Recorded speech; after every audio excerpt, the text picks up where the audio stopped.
Welcome to the Deucecast Extra. We are the TV and sometimes movie trailer wing of the Deucecast Empire. We are here in the first half of the episode to talk about all the stuff that happened on Disney Plus Day. A lot of Marvel stuff, a little bit of Star Wars stuff, and I'll even say some Lucasfilm stuff. We don't get to say that often, so there was actually actual Lucasfilm, not Star Wars stuff. Was there though? Well, yeah, kind of. I mean, there was that one like Lucasfilm related content that's not Star Wars. That was fun. Yes, that was fun. not Star Wars. Not Star Wars. But really tonight the breaking news is the Spider-Man Far From Home trailer that dropped. And so we are definitely going to be talking about that first, and then we'll dive into like the Disney Plus stuff. Of course I did. Oh yeah. Of course Earl, I saw it 10 minutes before it came out because some like Sony Pictures Argentina accidentally put it up early. So yeah, I've Argentina. That's awesome. And the link I clicked on, because I got sent it from somebody, it was privated. So I was like, ooh, this is great. That's awesome. Roth hanging out in the chat. He'll be on later, of course, for Yellowstone talk. But let's dive into this. Garrison, that trailer was something else, wasn't it? It was awesome. You know, I was told, earlier in the day that certain things wouldn't be shown in the trailer. And they were correct. Certain things weren't shown in the trailer, but it was still an awesome trailer. Showed us the full lineup of villains that will be in the film. Showed us some good looks at Alfred Molina that we hadn't seen. We see that Willem Dafoe is pretty much in his complete costume from 2002. Surprising. Mm-hmm. Yeah. And a shot later on of maybe a different costume with some goggles on, but they're very blurry. That's right. Yeah. Sandman, Lizard, Electro looks much better. Yeah. And I gotta say, if you watch the trailer on YouTube, the CGI does not look fantastic. If you go to Sony Pictures Press website, which like Sony Pictures Publicity, look that up on Google. You can find their press website where they have a 3 gigabyte trailer that if you want to download that, it looks so much better. The CGI looks much better on the 3 gig trailer. Download a trailer. I like to archive that stuff personally. So I loved it. Yeah, I thought it was good too. Earl, what did you think of it? I mean, I liked it. I mean, you get to see all of whole the Sinister Six basically almost, well, except for Vulture, no Michael Keaton yet, but yeah. Definitely you get like a lot of the sort of classic villains from both franchises, I guess. Yeah. I actually gasped when MJ started falling in that some parallels moment. I was like, oh, where are they going with this? Because I thought, now they won't kill off MJ. Well, let's think through that though, because one interesting thing that Doctor Strange said in the trailer is that, these villains are coming to fight Spider-Man, and their demise basically is inevitable. They can't escape. Have to kill them off. They're gonna have, they can't escape death. Well, they are from universes where Spider-Man not necessarily killed them, but like they died. As we know, Norman Osborn really killed himself. That's true. But they all are going to meet an inevitable fate of dying, and so. MJ doesn't meet that fate. Peter wants to prevent that. That's why he steals that little cube. That's the prison that they're being kept in. At least that's been the speculation for a little bit now. So I'm trying to choose my words really carefully here. Yeah, you know more than most because you look up all the spoilers. Yeah. Hold off on all that. I will say that there was a really interesting video that came out of Sony Pictures Brazil. That they posted. They posted a version of the trailer where Lizard is getting punched by an invisible force. Yeah. So it was really blatant. Like, it's not like it was poorly edited, the trailer itself, but it just looks silly because you see like Croc get like punched, or Lizard, I'm sorry, get punched. No one near him, and he just gets all of a sudden punched. Okay. Just get punched. Yeah, it's really funny. Earl, they're hiding some stuff. They're hiding some stuff. Yeah. And even Tom Holland at this huge event that they had in LA, even he alluded to the fact that everybody's mind's going to be blown, basically. He said, this is just the tip of the iceberg. Yeah. And I wish I could tell you more. And he kept getting, like, just to go into that event, he kept fielding all these questions, and they're like, what was the coolest scene? What scene do you wish you could reshoot if you were Spider-Man? And every time he was like, I can't tell you that. Even Tom to keep his mouth shut. We see what is presumably Tom Holland in the black Spider-Man suit. Yes. Now he's got this, like, what looks like a Doctor Strange thing on his wrist, like a time. Yeah. So Doctor Strange has lent him something. Yeah, that I think is to capture the villains initially. Oh, like a Ghostbusters thing. Yeah, I think so. Interesting. I actually think that's a good way of putting it. Yeah. I mean, that's especially interesting. If they go in that small cube, which has been the rumor. So yeah, it's like an ecto trap or whatever they're called. Yeah. Okay, now we know the whole movie. So, well, I mean, Strange wants them to kill it and collapse it, and he's like, yeah. No. I mean, basically, yeah. I don't know if you noticed this, but the scaffolding that they're fighting on is the Statue of Liberty being reconstructed with a Captain America shield on it. I did not notice that. That was what was falling through the scaffolding.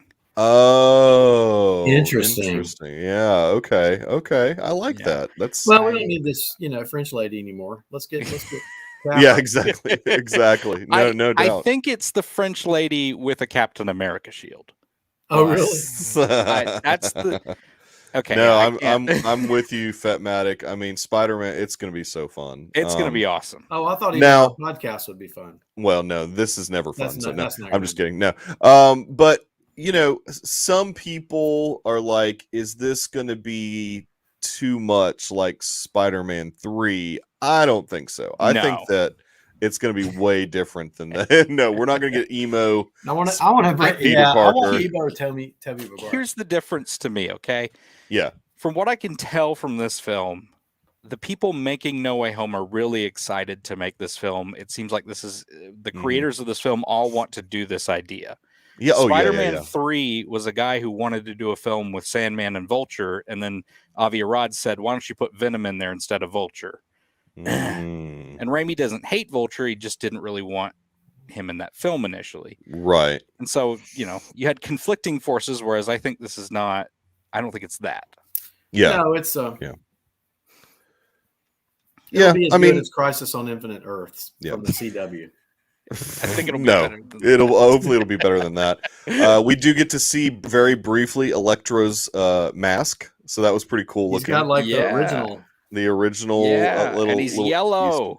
Let's go. Yeah, he looks good. He looks very like all of that looks really good. Even Lizard, even though it's like sort of a distance shot, we don't really see him up close. Still looks good though. I mean, obviously. That's fun. The CG is going to have to be really good though on some of this. I mean, I don't want that CG looked a little Sony-esque. I'll be honest. They're going to be working up to the deadline for this film. Yeah. Oh, they're going to need to. I mean, there's so many. You've got to imagine the elements that they're having to. It's going to be heavy. I thought the de-aging looked on Doc Ock looked good in the first trailer. I thought it looked even better in this. Yeah, they're tinkering up until release date. Probably they've continued to work on this. Isn't Molina in his 70s? He's pretty old. He does not. He's up there. And yeah, I mean, this is a guy that probably is not really on a set.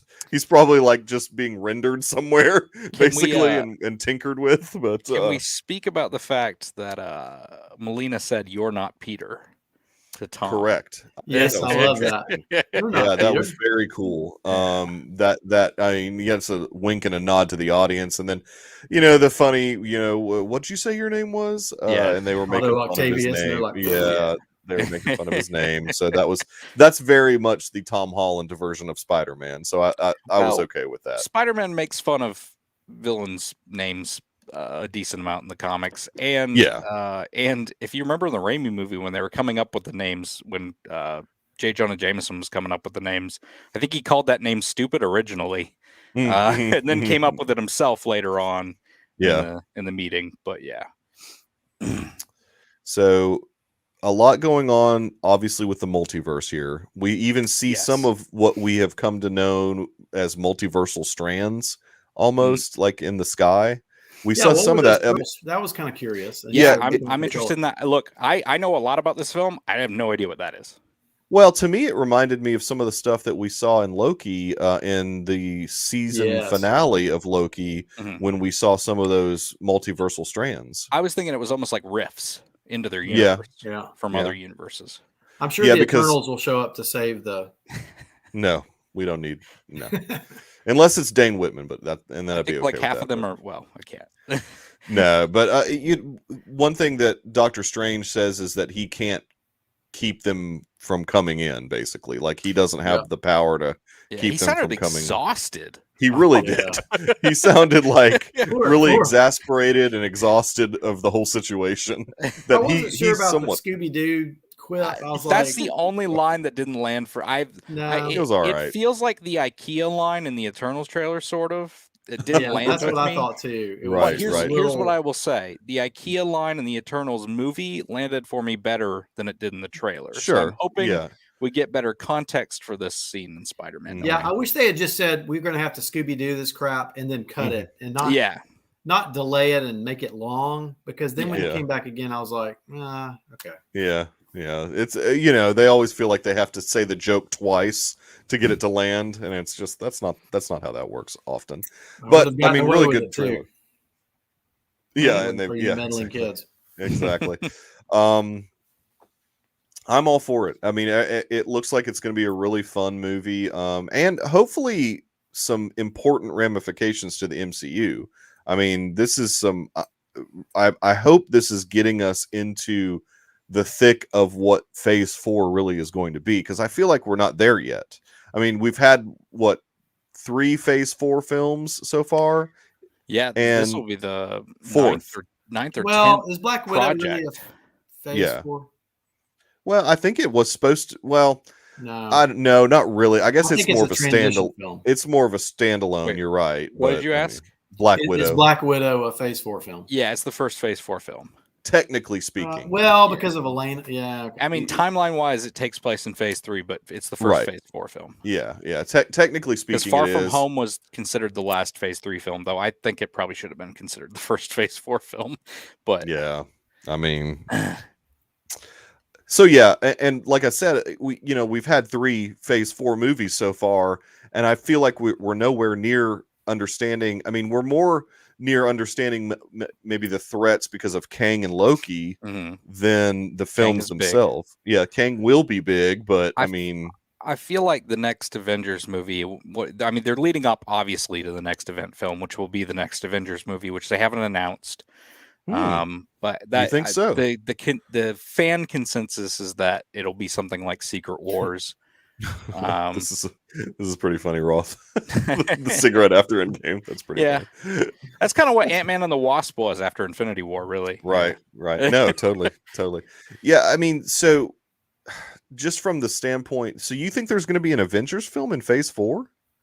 Like late, yeah. Oh, I was not feeling it'll be the new Avengers, right? Yeah. I don't think they'll. I don't know. Yeah, it's not going to be the original 6. Well, if they go Secret Wars route or something, they could do multiverse where they bring in the original 6 in a unique way without undoing their deaths or anything like that. But at some point, by then, at some point, Chris Evans and RDJ will need a check, and they will probably come back. But we're not at that point yet. RDJ is gonna. He doesn't have many years left. They gotta. He just signed on to something big. Yeah, Nolan's film. Oppenheimer. Oppenheimer. Yeah, so but he hasn't really dipped into a new franchise yet. Yeah, he tried Dr. Dolittle. Yeah. Well, and I thought there was going to be a third Sherlock film also, but I think that they're still trying to make that a thing. They're still trying to make it a thing. Yeah. Probably. But anyways, too many movies. I mean, the trailer looks really fun. The movie's going to be really fun. Any other parting shots on the trailer before we jump into Disney Plus Day? I just hope, when we see the two other guys, I hope it's a great moment in theaters. So that's all I'm going to say. Yeah. I mean, it feels inevitable. That's not a spoiler anymore. And tickets drop November 29th. Yes. Yeah, November Mikey, 29th. Get our tickets, Mikey. I will. I do not worry. I will handle that. I will handle all of that. Don't you worry, sir. I have never let you down yet. It's not a spoiler because Campia dropped a photo. So Matt, that was a good plan, Matt, that you watched the trailer first before. That's a good idea. Spoilers. Sorry, buddy. Is that what Matt is that? That's Matt Mink. He's a Discord member, fan of the show. Hello, Matt. Listener of the show. So Disney Plus Day, overall, like if you're taking encompassing the whole event, not like breaking it down, but encompassing the whole event, I have to say that I was pleasantly surprised in general for all the different things that we got. Now, we're not really going to take too much time to talk about specifically any of the Disney animation shows or anything like that. We're just going to focus on like Star Wars and Marvel. Just that's kind of the space that we're in. So we're going to just focus on that. I mean, I think we can talk about the Star Wars stuff pretty quickly. There was obviously the Obi-Wan, what I would call, I don't even know if I'd call it a sizzle reel. I don't know what you would call that. Concept teaser. I don't know. Yeah, concept teaser. Conceptual teaser. Yeah, I don't. So this is apparent. Yeah. So this is apparently what the investors saw during the investor day. It is. Okay. It is true. That's been confirmed. That this was actually content from a year ago. That makes me a little mad. At the end, that is confirmed. This was the same content that the investors themselves actually saw a year ago during that big investors day, which I liked that format a bit better than this format. Yes. Now I get because we knew when it was still going on. Yeah, exactly. We got the information. Yeah, we had a lot more information, which I figured this year there'd be less. But So where kind of we are with Star Wars is in an interesting space. There was obviously a lot of news that broke this week about the Patty Jenkins film being delayed or canceled altogether. So we didn't even get any really comments on any theatrical stuff. Yeah. They focused on the fact that Obi-Wan's the next show coming out after Book of Boba Fett. I would assume. I would assume that as well. I would think so, yeah. Andor's been shot as well, and we got like nothing. So the Andor announcement actually took place on the investor call that was, I guess, last week, maybe the week. So the announcement that they gave there was that we wouldn't see Andor until fourth quarter of 2022. Yeah, which now said something similar about one of the Marvel shows. Yeah, that's fiscal quarter, so that could mean August. Yeah. That doesn't necessarily mean like we have to wait till October or something like that. I mean, it could be like an August drop, and that's kind of like the only news that we got, which is surprising because, like you mentioned, it's already been shot. I mean, theoretically, all they're probably working on right now is post stuff, which it's kind of strange that we have to wait that long. And I mean, there's a lot. Yeah, but you can squirt out a teaser. Yeah, or something. It only has to be a bit of a that's pilot. There was a screenshot of a logo that actually showed up on Disney Plus itself for that and Bad Batch season 2, and we didn't really get any further announcements from either. It was of those like things. a Disney Plus Day advertisement. And it was a Disney Plus Day advertisement. And Andor, and I was like, okay, you didn't show us that. So, I mean, look, I'm excited nonetheless, even though we didn't get to see anything. I mean, there's so many events in 2022 that they could utilize to drop some of these trailers. I mean, you got Comic-Con, there's a celebration next year, there's D23 next year. I mean, they're having to save some of this stuff when people show up and they can. I was about to ask if there was a D23 next year. Yeah, it's like a month after. Well, no, they moved to Celebration up to May, I think. And so D23 is in August, I believe. So you've got a lot of opportunity. July. Comic-Con's July, so you've got a ton of opportunity starting in the summer for them to release trailers, or we could get a very similar situation where how Mandalorian season 2 ended with that Book of Boba Fett tease in the final episode after the credits. Like we could get something like that. I don't know. I mean, it'll be interesting to see what they do. So yeah, I mean, as far as content that for some reason they stopped talking about is that Droids show that they had announced. That's completely like off the books now, I think. No mention of it whatsoever. And that's pretty much it from a Star Wars standpoint. There really wasn't much going on from a Star Wars standpoint, which, like I said, I'm not necessarily mad about it, but I'm ready to see some stuff, though. I did like that the Puck article came out, which is the former Hollywood Reporter editor, the THR guy, who runs that site, and it was pretty much about how it seems like Kennedy has a problem with directors and she needs to step down from doing the movies, blah blah blah. That was what his conclusion was. But I like how the article comes out, and the only thing that all those fans. Those fan pages put out is that Kennedy's been extended for 3 years. They didn't mention the rest of the article, which didn't look very good. Anyway, I just thought that was this is interesting. I don't know how specific this is, but yeah, I mean, ILM was going to do it. Yeah, it's weird that they stopped talking about it altogether. So I don't know if it's a dead project or whatever. But look, we've got a lot of Star Wars content coming. When are we getting regardless of? We're getting a Vision season 2, Bad Batch season 2. There's a rumor of a Darth Maul animated series. So there's a lot of rumors out there. They're probably saving a lot for D23. They're saving a lot. Well, Celebration's before D23, so Celebration might be, and it's in May. I bet Celebration, there's going to be a lot of stuff coming out around Celebration. Now, Marvel, on the other hand, like on the flip side of that. Yes. Well, let's say this real quick.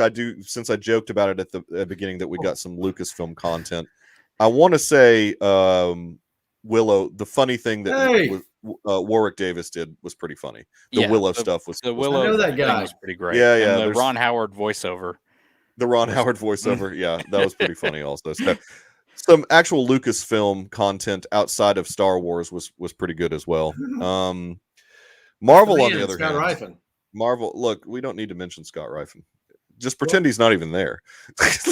Look, here we go. No, here's there you go. From Rothen, Wyoming, some legendary voice of the South. He's the man. He's the legend. Mouth of the South. Wait, that's Jimmy.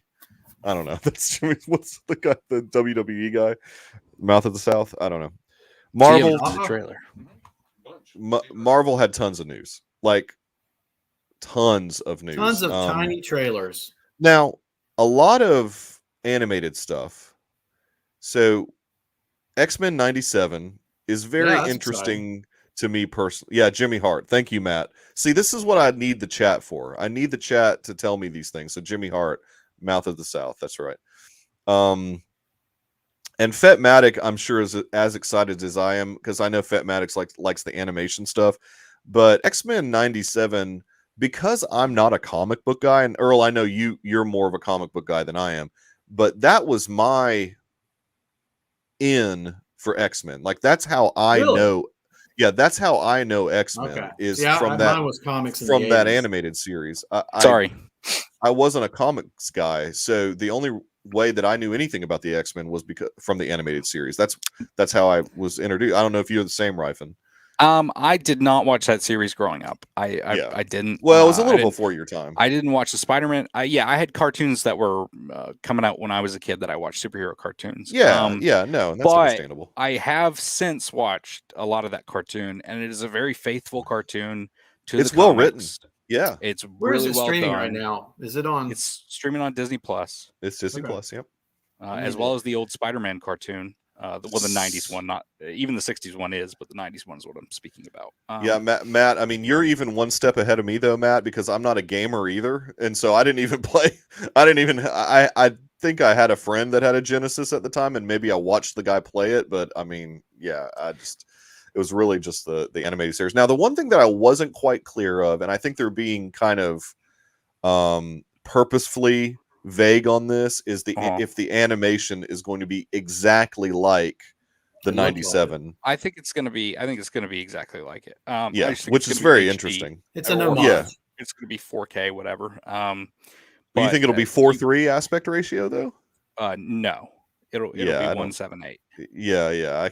So it's not going to be totally like the original, but I mean, yeah. Is it going to be set in 97? I guess, or are they going to be? Well, they're saying they're new episodes. Yeah, I mean, continuing from the end of the show, because I think like the 90s Spider-Man cartoon, I think it kind of left off without a definitive ending. With like yeah. Well, so what was the Phoenix Saga finale. The last run? Like, was that the last thing? Okay, it's been so long since I watched it. There's the Phoenix Saga, then there's the Dark Phoenix Saga, and I don't think that's the last. I don't think that's the last story. I think there was a bunch of alien stuff too towards the end that I watched, but maybe only one time. Just Matt Mink said, "Will they keep the sweet theme song?" Of course they will. You know they will. Yeah. And that's a hit song. That theme song has been stuck in my head ever since the announcement. Like, and I haven't even really heard it, but my brain like immediately remembered it when I saw that logo X-Men 97. Is crazy. I'm not even going to try and hum it. That's dumb to do, so I'm not going to do that. I love that. Look, the guys who created the show, the showrunners and the director, have been on Twitter for a few years now, like tweeting at Disney to do a revival. Yeah. And now Disney's doing a revival, and they are not showrunning and directing it, but they are involved as consultants. That's good. They are a part of the process, and I love that. I love that they are still a part of that. And, you got to let those guys be a part of it. Yeah.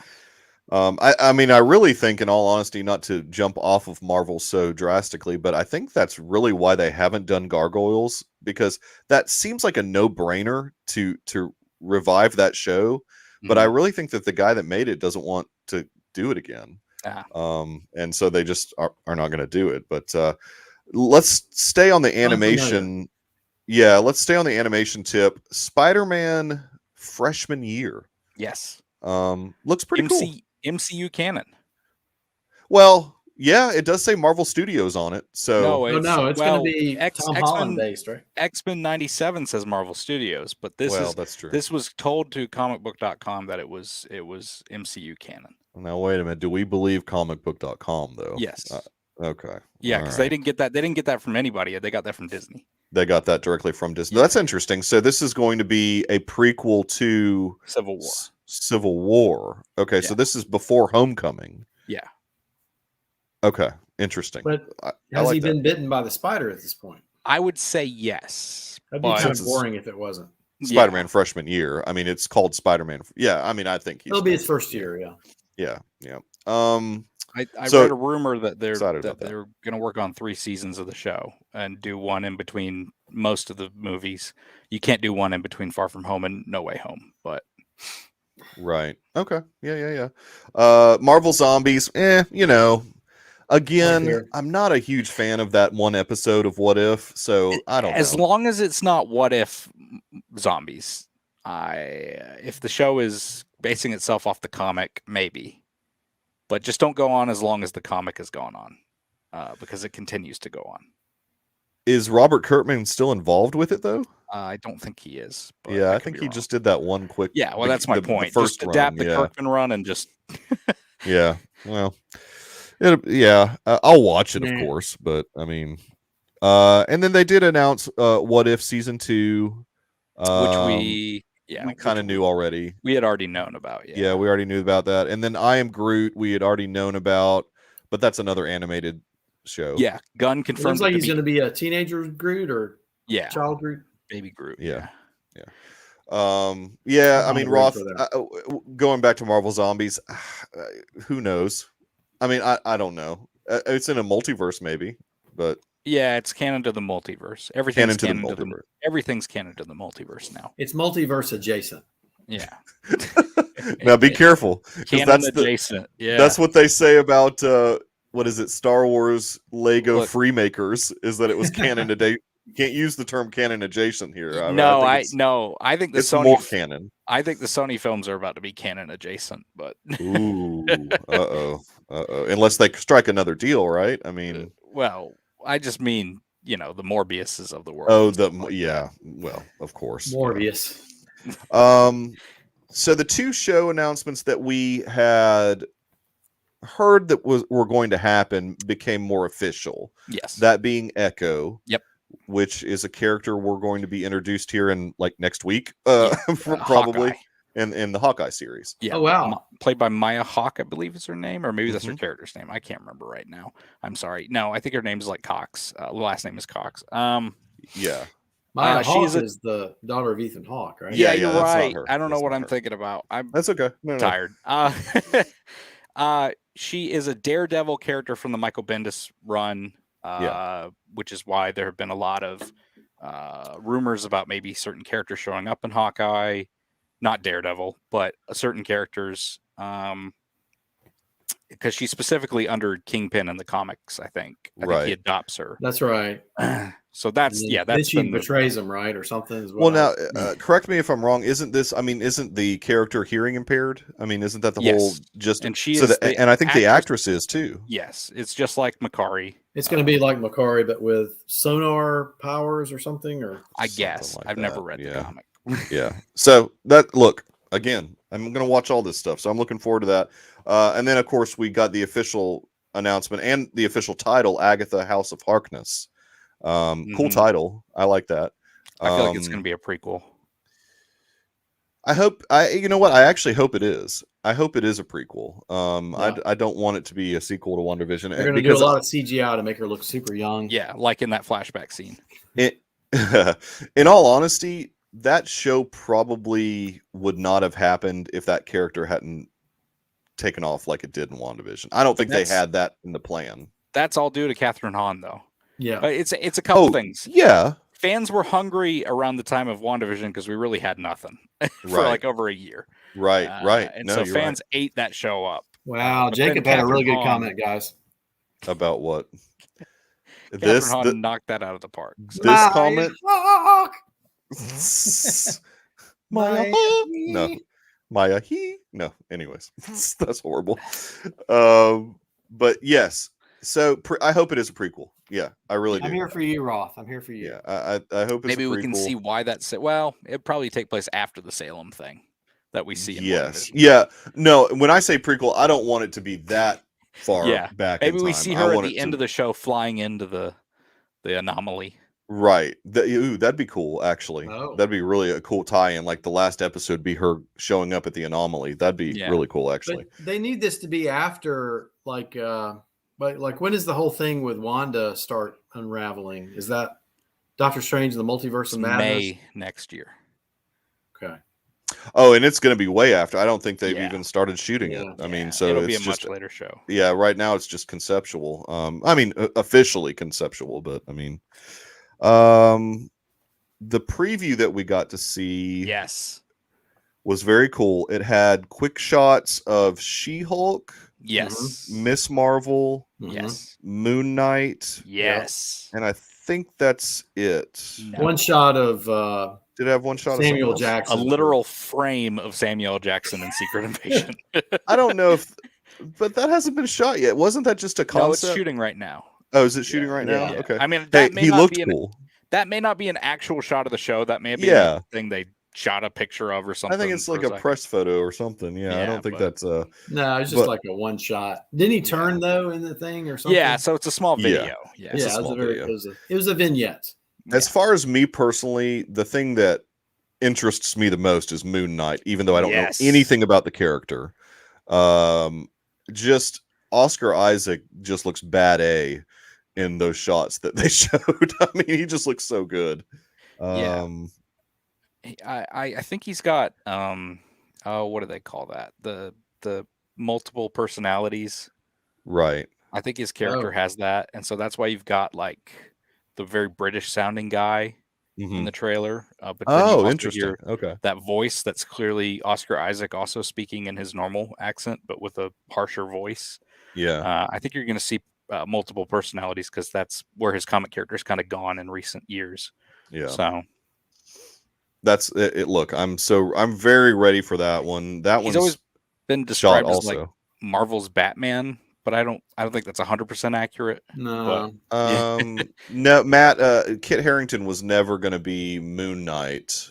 He's going to be Black Knight. Black Knight. He's Black Knight. Exactly. That's come on, keep up, guys. There's so many, but no, the characters that Kit Harington is, Dane Whitman is Black Knight, but it's different. Yeah, I don't know if they'll ever use that character name, but they might. I mean, who knows?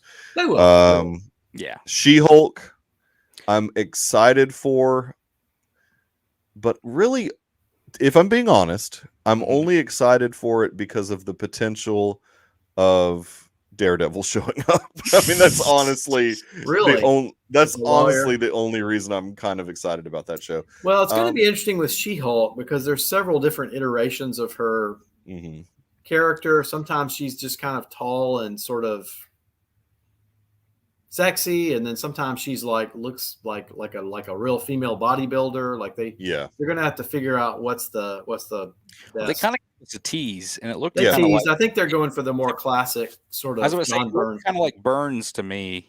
Burns kind of purple dressed, spandex, whatever. Yeah, which I hope they give her a little bit of that fourth wall that Byrne gave her, because that she was one of the original characters that was given that in the comics way before Deadpool. And this was kind of just the fourth wall thing. Did they said that this is more going to be like a 30-minute procedural, like sitcom-y? I don't know that they've ever said that. Feige definitely said it was like a courtroom thing that they would have a different case or something. Okay, case of the week type thing. You never know who shows up. He said something like that last December. Well, I know there was like a clip that looked like it was filmed because it was like a takeoff of like the Bill Bixby Hulk error from the 70s. Now that was before you guys were even there, but he would say this thing about, Mr. McGee, you wouldn't like me when I'm angry, or right. You wouldn't like me when I'm angry. Yeah. It looks very 70s.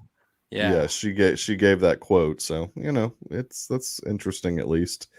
I'm excited for it. Miss Marvel.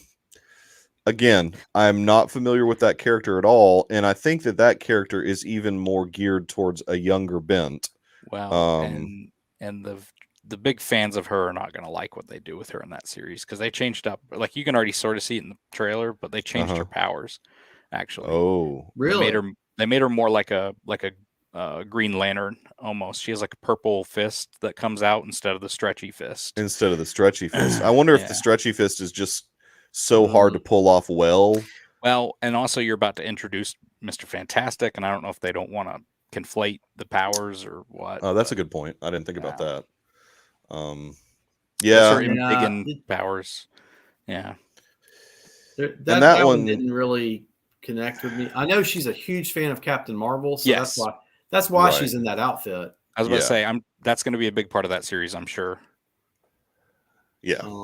They're probably going to leave out the fact that she's an Inhuman in the comics. Because they won't even. I don't think we will. I don't think we'll ever hear that term used ever again in Marvel. That term Inhuman, but I mean, that's sad. It's canon neglected. It is canon neglected. Canon neglected. I like that. That's probably where Agents of S.H.I.E.L.D. is going to end. Or rejected. It's rejected. Canon rejected. Man. Yeah. Stuff that they didn't touch on that's already been announced. Ironheart, they really didn't confirm that, but we know that's coming. Well, it's a logo, right? Do you know where she's being introduced? Because Feige's already said it. No, I don't know where she's being introduced. She's being introduced in Black Panther: Wakanda Forever.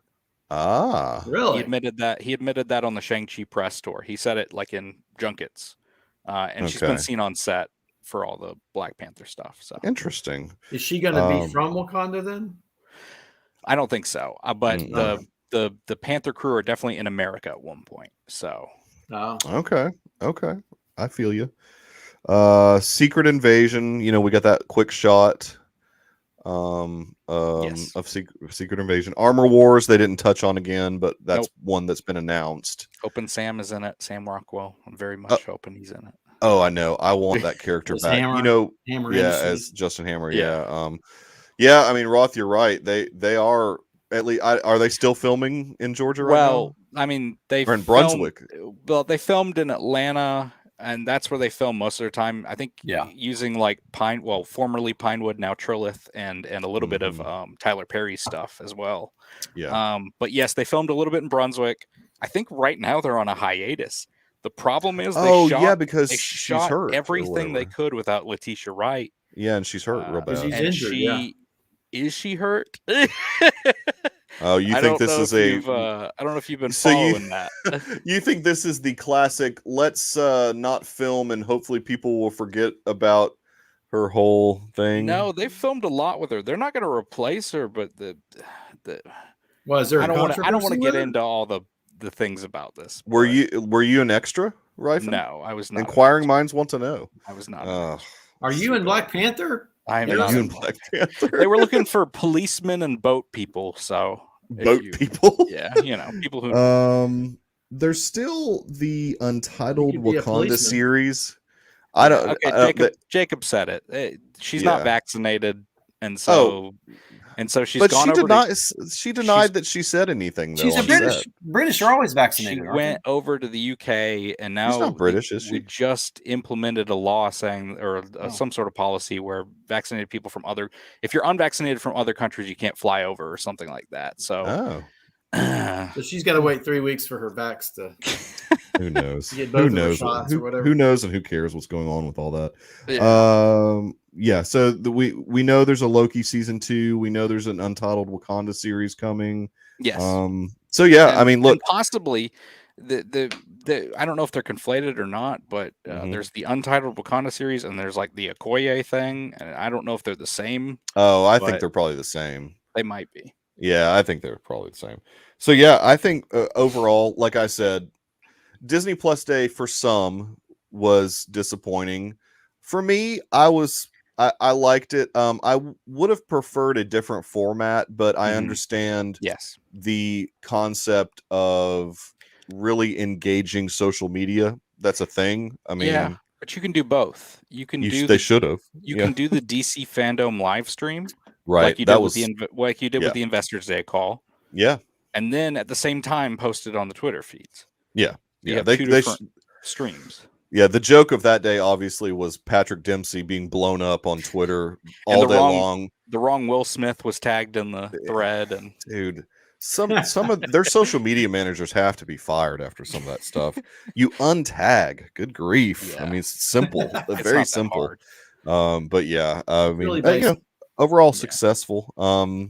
The Willow teaser, I just have to say I really loved that. I liked it. I thought it was fun. I did not get to see, so I need. You should look it up. It's fun. I mean, Warwick Davis is really eating it up. Now, I didn't know about some of that casting. I liked Tony Relvolari or whatever his name. Yeah, Flash from Spider-Man. He's in it. That was cool. I remember Erin Kellyman was in it, so that was cool to see her. I didn't realize she was in it. Yeah. Yeah, I'd remember. Oh, Erin Kellyman's in it. I'm all in.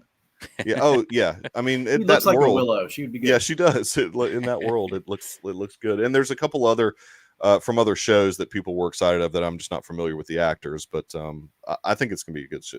Look, it'll be good. With one of the Kasdans is involved. I mean, one of the Howards is involved. I mean, what more can you ask for, really? It's gonna be Lucas being involved. He doesn't really involve himself in that type of thing anymore. I know. So we next week don't have anything to talk about on the Marvel and Star Wars tip. No. Well, it's good seeing you, Garrison. So Garrison gets a week off next week. I do. That's it's Thanksgiving week. I thought it was Thanksgiving. You don't get a week off. There's going to be a Yellowstone episode. What? Okay. You don't get a week off. There's going to be there will be a Yellowstone episode. Although IMDb does not show the date of the episode just yet. I haven't checked yet. I don't think they're taking a week off this quickly. The broadcast said next Sunday. Yeah. So So we will be back for Yellowstone. Not only later on in this broadcast, but next Cowboys week as well. don't get a break. We work 24/7. Garrison, any final thoughts on any of the Star Wars or Marvel news we got? I really liked Disney Plus Day, but the drop tonight was cooler. Oh yeah. Oh no, I totally agree. Yeah, the Spider-Man trailer was way cooler. Garrison, where can people find you on the interwebs? You can find me on Twitter at SUPASH3. You can find me at Letterboxd at GRifen. You can find me on the Deucecast Discord, where I sometimes drop some things. I honestly post trailers most of the time. No, and that's much. Look, I cannot run that on my own. So I like it when you drop those trailers. That was probably like the 5th person I sent that to, basically. I had sent that to like 4 of my friends, and then I was like, oh, I gotta put it in the Deucecast Discord. That's right. No, that's good. No, it keeps it flowing. If you were not here last week, the way we're going to be doing this, so we can have a nice transition between episodes here, we have a little transitional video that we're going to play that plays some really cool music. Again, a huge thank you to Nick Milkey from Podcast of the Wills, which, if you are a Star Wars fan, you need to listen to his most recent episode with Dan Zaire of Coffee with Kenobi. Really good stuff about kind of the spiritual takeaways in the Star Wars universe. So it's a really cool episode. So look up Podcast of the Wills on YouTube and subscribe, because that is a good show. Nick obviously is going to be joining us at some point. I don't know if every episode or whatever, but at some point during Book of Boba Fett, we will have Nick on to help us break that show down, because he always brings really good insight, and he helps make all these little transitional videos for us, because I don't know how to do all that stuff, and he knows how to do it. So, Rifen, I really appreciate you joining us for the Marvel Star Wars section of the Deucecast Extra. And Earl, you're not off the clock yet, so you need to come back. Earl's gonna be like zonking out in his chair in a second. Yeah, exactly. Yeah, I'm gonna be passing out probably. So I got a lot to say about Yellowstone. I know, and do not forget that next week on the 24th, you will have 2 episodes of Hawkeye. 2 episodes. Yes, 2 episodes of Hawkeye drop on the 24th. Whoa. So we will definitely be back after Thanksgiving week to talk about Hawkeye, and I'm so excited. ready. It's getting great reviews. Yeah, really getting great it looks great like reviews. Awesome. All right, well, I'm going to play this I guess video. We'll see you in 2 weeks. Yeah, we'll see you in a couple. Have a great comment next week. Yeah, have a great Thanksgiving, and have a great your weird side dish that you guys eat during Thanksgiving. Yeah, the noodles thing. The noodles and the mashed potatoes. Yeah. Yes. Oh, that's enjoy that weirdness. All right, I'm going to hit this video, and we will be back in a minute and a half or so. Sure.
And we're back, as promised. Still got it. The hats. Oh man, look at you guys. Yes. Yeah. Earl, you need to get on board, buddy. What Just make your way on down to Murdoch's. I'm a Colorado celebrator. I'm one of those city slickers from California coming to set up the cattle guards. California. Yeah. So no, here locally, and I was talking about this earlier, they have the at Academy of Sports, thanks to this man right here, Nick, gave me the hot tip that Academy Sports here locally had Yellowstone stuff, and I didn't have to order this thing online. Very nice. Yeah, I mean, it's awesome. That's right. No, Nick, you missed it. We gave you all kinds of praise about helping us with the video, and I plugged your episode with Dan because it was an awesome episode. So I suggested people go watch your show. But since you're here, I don't even know, Nick, you watch Yellowstone, don't you? You have to. Yeah. He was commenting like he did. Yeah, I think he does. And man, episode 3. Obviously, after those first 2 episodes, I mean, they couldn't quite bring it as hard, right? I mean, and slow sizzle. Duh, Roth from Wyoming. Thank you for joining us for our Yellowstone content, my friend.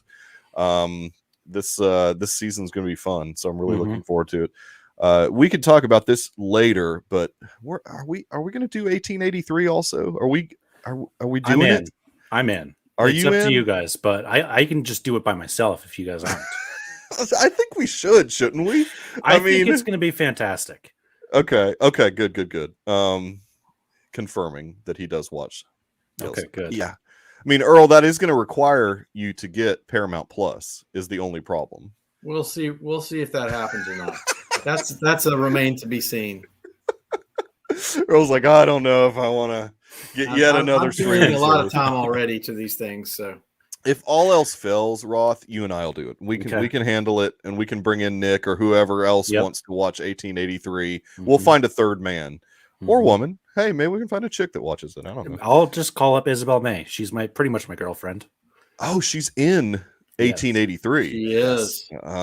So yeah, we need to just Roth's dating her. I didn't know that. Yeah, that's big doesn't news. Either, but breaking news.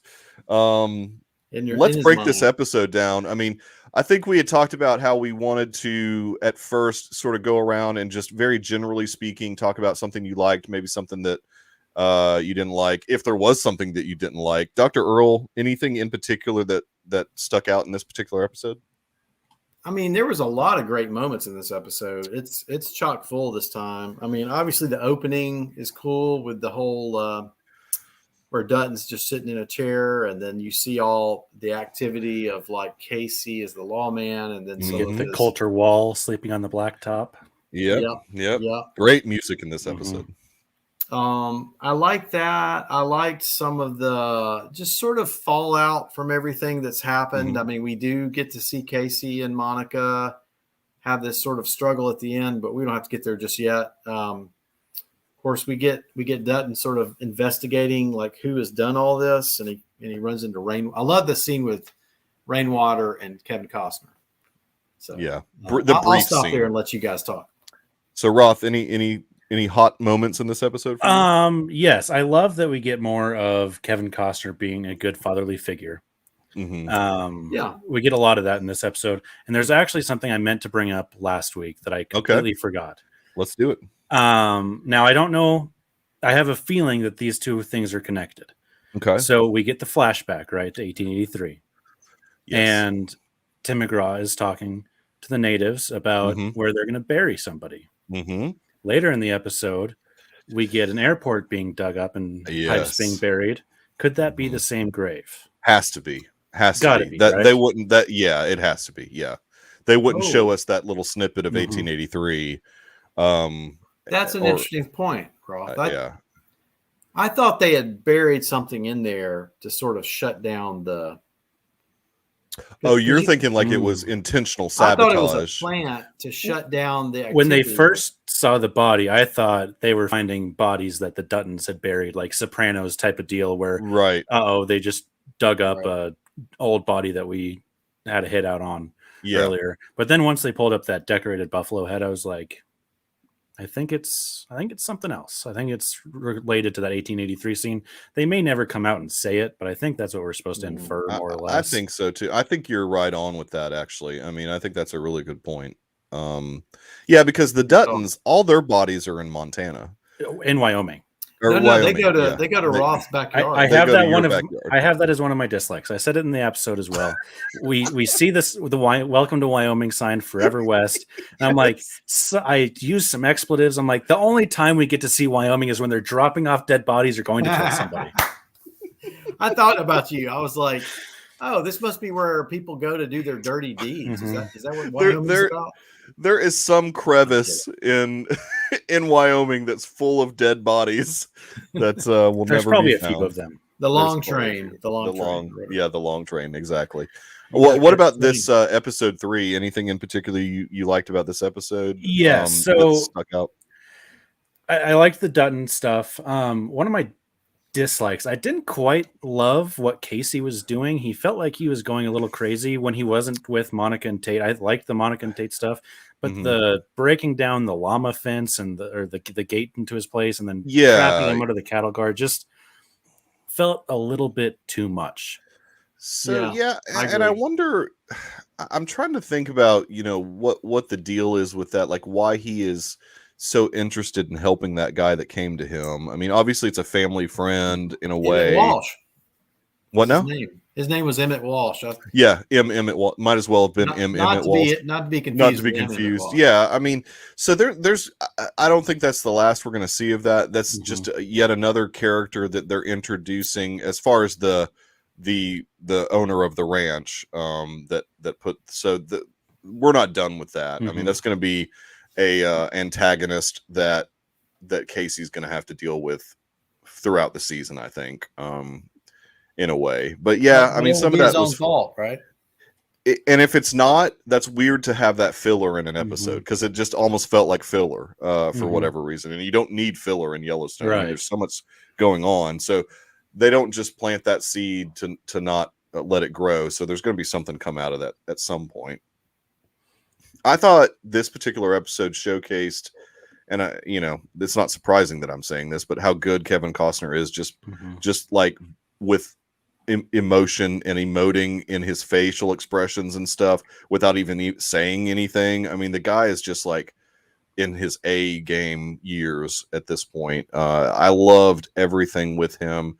I'm kind of with Nick here in regards to Carter. So I really like the actor because he was really good in Those Who Wish Me Dead, but it did feel a bit off in this particular episode. I mean, obviously we were just introduced to the character last week, and that whole thing in the store with the shirt and all of that was kind of weird. I mean, I'm not feeling forced. That kid. It felt very forced. Yeah. I get what they're going for. They're going for She doesn't quite have it yet on how to raise a kid, obviously, because one, she's Beth. She's Beth Dutton. Yeah. That's probably not. If you're to pick your mother, I would probably not pick her. But she also didn't get to like grow up with this kid, so she didn't get to like grow into the parenting. It all just felt forced. Well, I mean, and from a character standpoint, it's a constant reminder to Beth of how she cannot bear children. I mean, and her past, and what Jamie basically did to her in a way, with the whole thing at the clinic. I mean, all of that stuff was just crazy. I agree, Nick. I agree. Definitely. I do agree. But she would scare me. I would be very. She would scare me. But oh man, I thought she was going to punch that lady. I mean, usually that's what happens. I mean, usually there is physical assault when it comes to anything that Beth lady wouldn't back down either. I was like, stop talking to Beth. She kind of did though. She's like, I don't you're want a terrible mother. I did like Beth's line back to her about liking you do like conflict. You just don't like resistance to conflict. That was awesome, by the way. That was very cool. The writing in this series is so good. Some of the one-liners, not that we're going to necessarily repeat it in general, but when Carter and Beth are in the car, the 4 ways to get rich was some of the funniest stuff I've ever heard. I mean, that was classic Beth. Really, really good stuff. A couple of other things that we continue to see with Monica is just the unraveling. She is done with the Dutton family at this point. Like mentally, emotionally, she needs to go home for a few days. She'll be fine. She just send her home for a couple of days. No, I'm just saying, go back to the. She wants out. Take a break. I mean, she wants out completely. Yeah, I can't figure out where I'm at with her character. I can't figure out if I dislike the character or I dislike the character being on the show and like what the character's doing for the show. I don't know quite where I'm at. I got to see it play out, obviously. Right. She's very frustrating because I think Casey's right from what we see is Tate's not necessarily the main reason Tate's kind of still traumatized by this is because of her. Oh, yeah. Because she is, which is very understandable, obviously. Yeah, but, she saw her kid kill somebody. So yeah, but like a lot of the times, like she wasn't even letting him like go to a therapist, it seemed like. Right. There wasn't like she was locking him in a room, basically, and the kid being, probably not even 10 years old or whatever. I don't know how old Tate's supposed to be. Now we know where they've been. They've just been up in that room. They've just been up in that room the whole time, which is not good for a kid's psyche. He's been hiding under a bed, and Casey has kind of been a little preoccupied, so he hasn't really been able to deal with it much. He's been out arresting people. He's been out arresting people, killing and arresting people. I mean, that montage at the beginning of the episode was, that was some heavy duty stuff. We get a lot of interesting bunkhouse stuff in this particular episode. So Earl, from Mia's standpoint with Jimmy. With Jimmy, what do you think is going to happen with all of that? You think she's going to go with him to Texas? Well, I mean, he's already left. I mean, right? Yeah, but she could follow.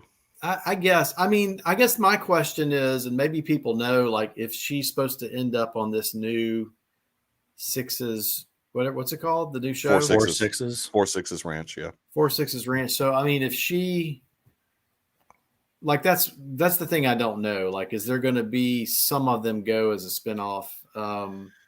Well, I mean, obviously you've got Walker that was very into Texas. I mean, he was like, he regrets ever leaving Texas. And the rumor is that Ryan Bingham is going to be on the 4 Sixes show. And so I think that was kind of some foreshadowing to that, because he's talking about how much he likes Texas. And he is not really in a good place with Lloyd. So, I mean, Lloyd, he's messing around with, now what's her name? I know they're actors. Laramie.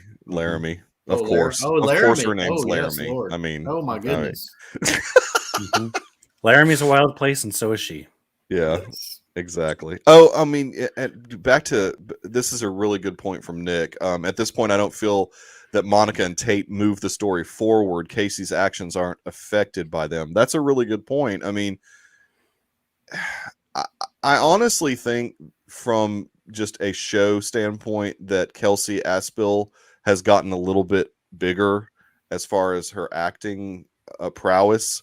She's been getting some roles, and I think she's just out of the show. I think they're just trying to find her a way out of the show. It happens. And I mean, these type of shows, you get, or you may have like the rest of the season, they're going to say, put Casey in a position where he's kind of the loner, and they're just in a strained relationship, and they go off. And then maybe that'll be resolved. Because isn't there one more season? Isn't that right, or something? Of what? Of this show? Isn't there? No, I think there's 2 or 3. No, I think that I thought you said there was a story arc they were planning. There is a story arc, but I think it's going to take at least 3 more seasons. I mean, they know where they know where they want to end. Like Taylor Sheridan has said, he knows where he wants to end, but I think it's going to be like 3 more seasons of content. End up at the 4 Sixes Ranch is where it's before we get there. With them doing some cutting and I am loving all of that Travis characters. We got to see the raining today. The raining, yeah. We got to see like all three. The slides. Yes. So the raining is a bunch of different stuff. It's how the horse moves with the slides and the spins, and that's all the raining stuff. Okay, so that's all raining. Okay, and they're going to go pick up the cutters in somewhere in Arizona, Tucson. Yeah, I think that's what he said, Tucson. Yeah, and then headed to the stockyards and Fort making Worth. some money, making some Dutton money. It seems odd to me that they would take Jimmy with them, because Jimmy has been kind of a screw up, and I understand that Dutton thinks they're going to make a man out of him, I guess. Well, and the one thing that Dutton told him is that he is representing the ranch there, and so that's putting. I think that was a really wise choice for John to say to Jimmy, because that's putting the onus on Jimmy to really represent the ranch in a good way. That's the high school football coach speech moment of that every high school student got when they were in football. Of when you go out there, you represent this school. You do anything bad, it's a reflection on the school. And we're like, well, kind of. We're also high school kids, but. So, I mean, not only is John sticking to his word and making there be some consequences for Jimmy, disobeying and or not holding to his own word by getting back on a horse. He's given him some responsibility too. He's saying, look, you're representing us out there. So, Jimmy, this isn't a punishment. It's an opportunity. And this is an opportunity. So there was some great moments, great character moments with John in this episode. Even that opening with Casey where they're going out to ride. I think they've got that fatherly relationship between him and his kids down for like the ranch lifestyle, because to me, it really does seem like they raise their kids so hard and fast and because they have to. And then when they get older, they're like, oh, like I want to savor all these moments that we've missed. So I think they are doing a very good job of playing that out on this show. Whether it be the stuff with Tate or Casey or. Yeah, I totally agree. A couple of other interesting moments. We get to see Mo at home. We've never seen Mo at home before. Peanut butter sandwiches and the wife and the kid. Roast beef sandwiches. They had some. His kid's like, here, take it. Exactly. So that was cool to get to see Mo having kind of like, his life away from the job. But not too far away. The guy's tied up right in his bar. Yeah, I was like, what? The guy's tied up. Which that character was used just as a bridge to get to the next level of person, basically. That John didn't recognize at all. So that's interesting. And so there's somebody above that person, which I don't know who this is. I don't know where they could possibly be going with it. I read Jamie. Don't think? Yeah, like it could be Jamie. It could be the business, the scary lady. It could be market equities. Someone was speculating it could be still going back to the Beck brothers. Interesting. That those guys are.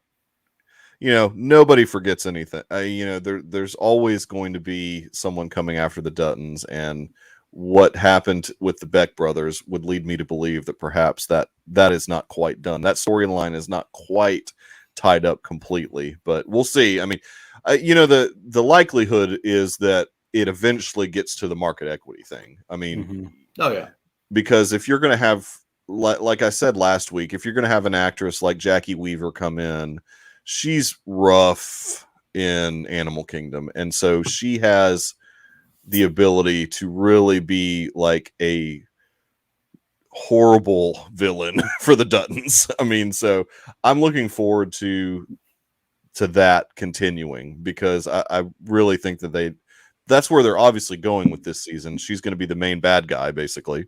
I do feel bad that Josh Holloway was just kind of discarded so quickly. In the first, I was like, whoa, okay, I guess that's Sheridan's thing. He has to do something shocking. I mean, that's kind of, if you watched, not to talk about a different show, but if you watched Mayor of Easttown or whatever it's called, Kingtown. Yeah, Easttown's the one on HBO. With That's Mayor. There's something very shocking. Her name, but there's something very shocking that happens in the second episode, because they aired 2 episodes. It's the second. So if you're watching that Taylor Sheridan show, I was completely shocked by something that happened in the second episode. So no spoilers, obviously, but I would, if you've got Paramount Plus and you like Taylor Sheridan, I would recommend watching the show because I completely forgot it was already out. Yeah, they, for whatever reason, they're airing it at the same time as Yellowstone, which I'm not. It's like following it, right? Not sure why they're doing that, but it doesn't make much sense. But other than 1883 is coming out in December, but I mean, on the actual network, it's like Yellowstone, then Kingstown. I think. Well, that was just for week 1, though. They're not going to do that. Was just to get people hooked. Kingstown's on Paramount Plus, right? In the future, okay. So the first, I see what exactly. The first two, how they're trying to the first 2 episodes were on the Paramount Network, trying to reel you more in. like this. It's trying to rope you in to try and get that Paramount Plus subscription. You know, I do it just because Did you like my roping skills there? Was that pretty good? I thought it was really poorly done. No, it's Bunkhouse Earl. Bunkhouse Earl. Hey, I'm ready. Speaking what of else? an interesting thing. Yeah, go ahead. What about and I'm gonna forget this. Is it Lloyd, the guy with the handlebar mustache? The old guy, yes. The old guy's guy, Lloyd. and he's still kind of pining a little bit. And Rip just says, "Look, you need to get over this." Oh yeah, he needs him. He kind of rips on the new one. Yeah, and I do have a feeling it's going to lead to Walker going to the 4-6s.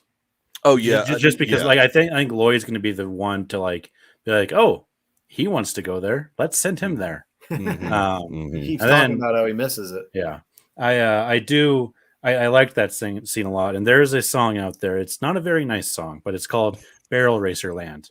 It's a very funny song. Very funny song is all I'll say. But it's not very nice. There's some. Are you saying that it's not a song that you would play on your radio show, Roth? No, I don't think we could get away with that. One, the FCC would be upset, and 2, it came out like post 2003, so there's no FCC in Wyoming. Come on, they don't pay attention to what's going on in Wyoming. You can play it. Rebel radio out there. There was one other part. This is just a little trivia tidbit that I found out that was really cool. So the actor that plays Ryan, he's one of the bunkhouse guys. The one with the beard, the full beard. Yeah, and the glasses. The actor's name is Ian Bowen. Yeah. He played Wyatt Earp, the younger version of Wyatt Earp in Kevin Costner's movie that he did years ago, the Wyatt Earp film that he did years ago. So in that movie, they had a progression showing Wyatt Earp growing up.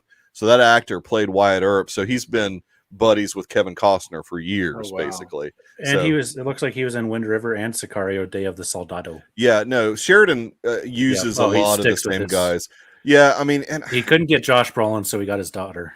Yeah, it took me out, again, not to talk about Mayor of Easttown, but it took me out a little bit because Steve is a main character, or the actor that plays Steve is a character in that show also, but it's a different character. I'm like, why'd they do that? That's a little too...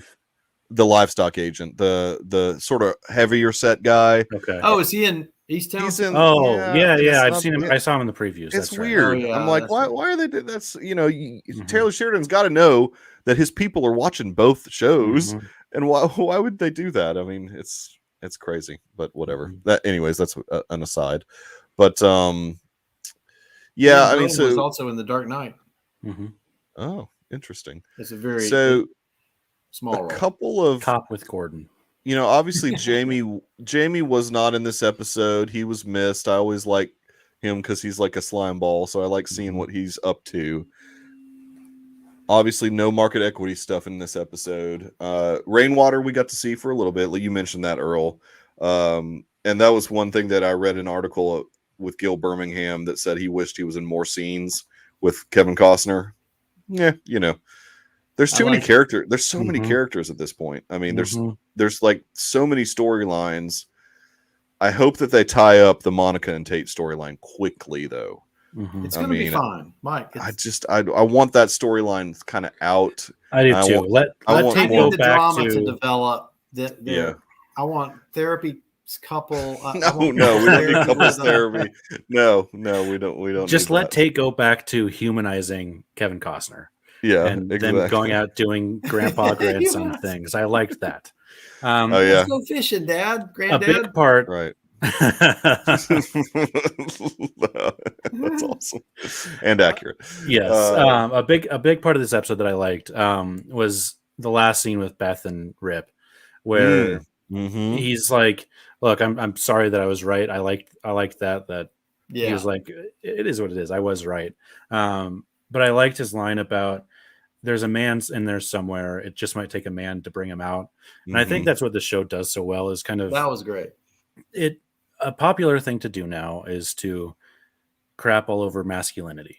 And this show is very good at being like, no, masculinity is a good thing. Look what these guys can do if it's put in the right area. So I think that I really like that little couple-minute scene that we got. Develop killers. We can all be willing to murder other people. Yes. No. Are you loyal to the Yellowstone? And Beth, and I think it was in this episode yet again, she's very stuck on the fact that she feels like Rip at some point is not going to like the fact that she can't have children. She's still that was interesting how she brought that up. Well, I mean, and that was a theme from last season too. I mean, she's and obviously she's traumatized from the inability to have, the way that she is unable to have children, and that whole situation. She's affected by that. I mean, and I think that's a very real thing to be showing, and I think it's cool that they're showing that. But Rip keeps having to assure her that, look, no, she's like, no, it's going to come back. So she's got, she does. I don't think Rip really cares that much.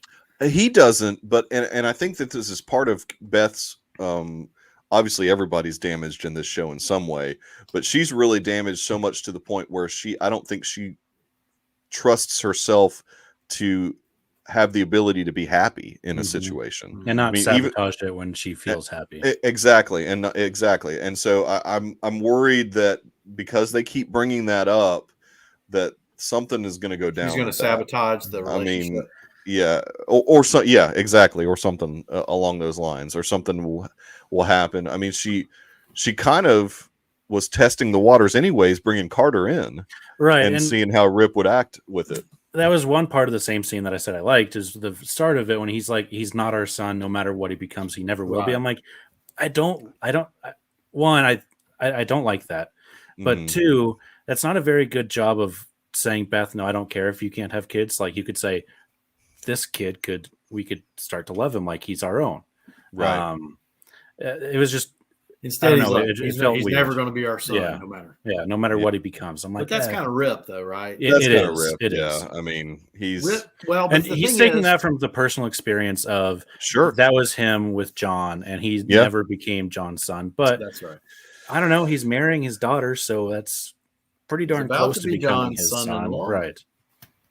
Yeah, I mean, you've got to imagine that John considers him more of a son than Rip realizes, I think. Yeah, and more than Jamie. Jamie. I still think that whole, and I personally hope it plays out that he's not really Garrett's son. That Garrett is a grifter, and this is all just a grift he's trying to pull on the Duttons. That'd be awesome. I hope that happens, and that Jamie comes back in the fold, because I like the redemption story, so I hope that we can get to that point with Jamie. But I think it'll be a rocky road. I'm not saying it's going to be. Yeah, Beth has threatened his life many a times, so I mean, I don't think it's going to be like an easy road to get there. Throw things at him. Yeah, so I wanted to at least verbatim mention, like, my favorite quote of the whole episode was at the very end, when John and that guy he throws that guy the gun, and John goes, "Care to send me to heaven before I park your sorry ass in hell?" Yeah. That is the best. That's a great line. It's such a good line. Yes. That was that whole scene was awesome. Oh yeah. Yeah. I mean, it was great. I was looking for my note. I can't find it. Sorry. It's very interesting because that theme seems to be very much a Taylor Sheridan thing, where he doesn't necessarily in most cases, wants somebody to be murdered in cold blood. He wants to give the person the opportunity. Not that John gave this guy much of an opportunity, because he knew the guy wouldn't be able to do anything. But still, there's some of that in the other show, Mayor of Easttown. But that legally protects John if he said, right, we both had guns. We both had guns. It's self-defense. I mean, it's a pretty smart, pretty dangerous play, but pretty smart play. Yeah, Kingstown. I said Easttown again. I meant Kingstown. The Mayor of Easttown. I'll get it eventually. Murder. So yeah, that scene was so. I loved all of that. I feel sorry for your state, though. All the bodies stacking up in Wyoming, man. I just tell Dutton to put them somewhere else. Right. Like, how about Canada? It's probably a further drive, or Idaho. Idaho's got to be pretty close. Yeah, Colorado's got to be close too, right? I mean, it's as far as Canada would be. Well, okay, yeah, opposite, right? Yeah, yeah. Like, how about just do like half in Idaho is what I could settle for. Yeah, and then half in Wyoming. Half the body here, half somewhere else. Yeah. Well, I mean, in Idaho, they could get more out of it. I mean, there's lots of mulching opportunities there for the potatoes. I mean, they could get much more out of it than. I mean, what does Wyoming export, by the way? Cattle and oil. Lots of oil. Not oil if it's allowed to be exported. Yes. Okay, we won't go any further than that. But the only two ways where we really make money are energy and tourism, are two biggest industries. I bet tourism is a huge thing. You don't think about. I bet. I mean, and I'm sure Yellowstone is probably helping. Yes, Montana and Wyoming. Yeah. My favorite line in the episode was only race car drivers on the race cars. Taylor Sheridan said that to one of the hands. Yes. And I thought I am just kind of falling in love with Taylor Sheridan as an actor. He just plays this who knew cocky he was going to come on as a dick so well. Oh, I mean, that T-shirt he was wearing. What did it say? Did you write down what it said? No, I should have. Your girlfriend is looking at me. Or... Your girlfriend is looking at me, or something like that. Yes, no, that's not right. It's something like that. It was better. It's way better than that. Way better than that. But it's like, yeah, that was a great T-shirt, though. The Rip and Walker conversation was funny. About it was pretty funny. Walker's just he's a crazy person. He is a crazy person. I think he ends up in the barn. Yeah, I think he ends up on that 4-6's Ranch show, though. I mean, the article that I read was several months old, and it acted like it was a casting announcement that he was going to be in the show, like Ryan Bingham was going to be in the show. So, but they haven't gotten us there yet. But the way that they're going, though, I can see, because they're not going to get rid of Lloyd. Lloyd's not going to leave the show. It would more be like, your girlfriend keeps looking at me. That's what it was. Your girlfriend keeps looking at me. So you can buy it. Oh, I'm sure you can. On Yellowstone store. Taylor Sheridan gifts and merchandise. There you go. There we go. His Etsy store. Taylor Sheridan gift and merchandise. Always be merchandising. That's right. Yeah, I mean, the only reason I didn't get anything off their website is, I mean, first of all, the shipping alone, and I'm like, so when Nick was like, dude, Academy, I was like, yes, I'm going right now and buying this hat. I don't care. I was so close to getting the hoodie too. I was like, dang that, but it was like $60 or something. So I was like, no, I'm not gonna get the hoodie. Murdoch's here. They only have t-shirts and hoodies, but they're all size small. Oh, really? I don't know if the camera you can tell. I'm not a size small. You're big boned, is that what you're saying? Yes. Okay. You need to be in Wyoming. You'll either blow away or freeze to death. That's awesome. You got to put a layer of. That's right. The last 5 days, we've been having 50-mile-an-hour winds. Holy cow! Every day, and it's crazy. You know what they say about Coors Banquet, that there's a pork chop in every bottle. So I mean, you're doing yourself good. The banquet beer. The banquet beer. There's a pork chop. That's what I had for dinner as well. I had a pork chop and a Coors, so I had. So you had 2 pork chops basically. There you go. We need to check your cholesterol. You don't want to do that. Not in Wyoming. You don't worry. The cholesterol is not a thing to worry about in Wyoming. He'll work it off in the stock. You just fall amongst all the dead bodies when it's this time. Like, where are all these dead bodies? It's just people from Wyoming. Oh my god! And people brought over from Montana. Yep. Yep. I was surprised by how fast we got the rainwater stuff, them telling John that. Yeah. Which means there's a lot more to come out of that. Yeah, there's going to be a lot. Well, yeah, we're going down the path, and the way that they're going, it's got to be a market equities thing. Mm-hmm. You know, that's the villain this year, or this season. So, I mean, that's kind of the way it's got to go. I like that he said something like, Rainwater said something like, "We're still playing chess." Yes. To John Dutton. There's some phrase, the way he said it was really cool. He's like, just because we're meeting, we're still. Well, and you remember from the last episode, there's the deal on the table too. I mean, there's the market equities deal on the table. Yeah, they offered Rainwater a big time. He did say to, I can't remember his friend's name. Mo, yes, he did say a deal that's too good to be true. So I think he knows. Saying that is like he's not going to take it, but he can try to play them as well. It's crazy how many things are going on in this show. There's constantly a lot. Yeah, you really have to like even an episode, because at times this episode felt like you wanted it to get to that next step, but really they were using it's like a slow burn, and you kind of got to just get used to that with this show. Is some episodes are going to be like, I would say episode 2, which was pretty fast paced, whereas episode 3, there was some key moments in it, but it was a more slow burn type of episode. I mean, that's just the way this show is, and it makes it good to me. I mean, I love it. I mean, obviously, we're doing a freaking YouTube show on it, so we saw a little bit of like some of the stuff that might help in episode 4. Looked like more Lloyd getting upset about stuff.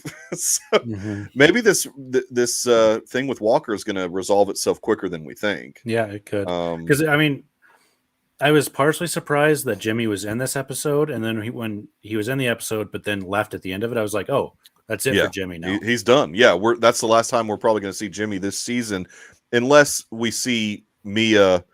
I think Mia's going to end up on the show too. I think Eden Brolin's going to end up on that other show. You think she'll end up on 4/6s? Yeah, that's one of the questions I had. I could not figure out where they're going to take the character, because with Jimmy gone, and if Walker does go, it doesn't make sense to have Mia and Laramie there. So no, I mean, and they're trying to get to the point where I think the barrel riders are not, because those are barrel riders, and they're not real. They're really messing up the dynamic.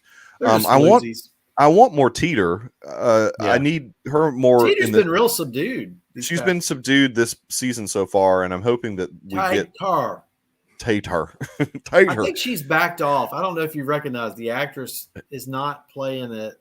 Yeah, she backed off a little bit. I think that they maybe told her, "Look, we're not going to go as far with the accent," or else she asked to not be so. Yeah. So she's very refined. If you hear her, I saw an interview. Oh, Jen Landon, like the actor. Yeah. Yeah. She's not like that at all. I mean, she's a good actress then. I mean, that's what you want. All right. Well, I don't have anything else. You guys have anything else on this episode? Let's see. The 2 songs. Well, we had 3 songs. The Sleeping on the Blacktop, Coulter Wall. Coulter Wall's got this great Johnny Cash type of thing going on in his voice that I really dig. That was cool. Taylor Sheridan, Travis obviously mentions Shane Smith. Shane Smith is awesome. Yep. All I See Is You is that song. Caravan of Fools by John Prine. And John Prine was the guy that the episode was dedicated to. Yes. Because he passed this year, right? Or last year? I think it was 2020, yep.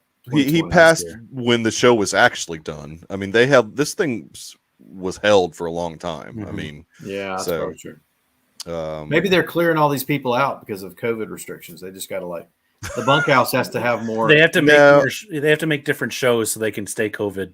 That's right. Yeah, exactly. I think need to thin out the bunkhouse a little bit. Well, I mean, that's the thing. There's a lot, like looking at this board that I made of all the actors' names. I said there's a lot of characters in this show, and they need to kind of pare it down a little bit. I mean, do we think the Denham, whatever the African American ranch house guy and Ian? Colby, and then the other guy who's with him, who's that Ian guy Ryan we're talking about. Yep. Are they going to be still on Yellowstone, you think, or do you think? Yeah, I think I think Lloyd, Ryan, and Colby and Teeter are all staying on, and there's even a couple other guys. I think they're all staying at the bunkhouse. Okay.